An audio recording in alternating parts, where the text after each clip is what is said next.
remove your caps. Active military and veterans may keep your caps on while rendering the military salute.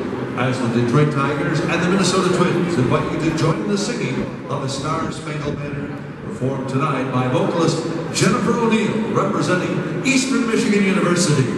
Ladies and gentlemen, our national anthem.